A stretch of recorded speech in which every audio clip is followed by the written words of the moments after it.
In the 1,000-year history of Jews being kicked out of countries everywhere, Uganda was the last country to kick them out in 1972. Today, many people are asking how come they were kicked out of all these countries, all that history of kicking them out. What were they doing that made people kick them out of those countries, from their communities? If you listen to Israelis, they'll always say, oh, those countries were anti-Semitic, they hate Jews. The problem is they never take responsibility for wrongdoing to others. Even today, it's always other people's faults. But they won't say how those countries welcomed them well until they started showing their true colors of racist supremacism. What I call the dehumanizing goyimmism ideology and cult-like activities, including cannibalistic rituals of eating children, human flesh, which continues even today, as seen in the Epstein files. In the case of Uganda, they were specifically kicked out of the country by President Idi Amin in 1972, as seen in these images, because of this goyimmism bigotry of hating all non-Jews.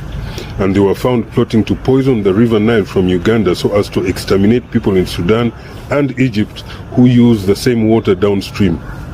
We also found hidden underground facilities for Israeli jet fighters in Nakasongola in Uganda, a military airfield that was built by Israelis. They were planning to launch secret airstrikes in Sudan from Uganda.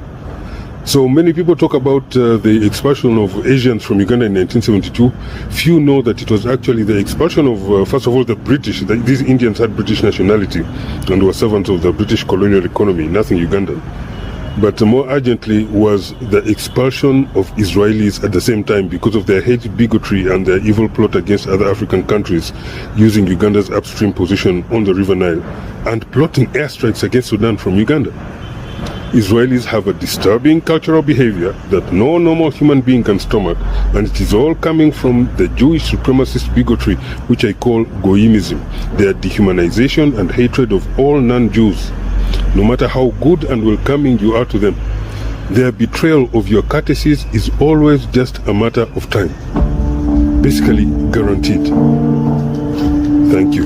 Israelis must stop their fascist goyimmism ideology, bigotry that dehumanizes everyone who is not Jewish, hating everyone who is not Jewish, while having the dangerous genocidal secret ambition of ruling the same non-Jewish world that they hate.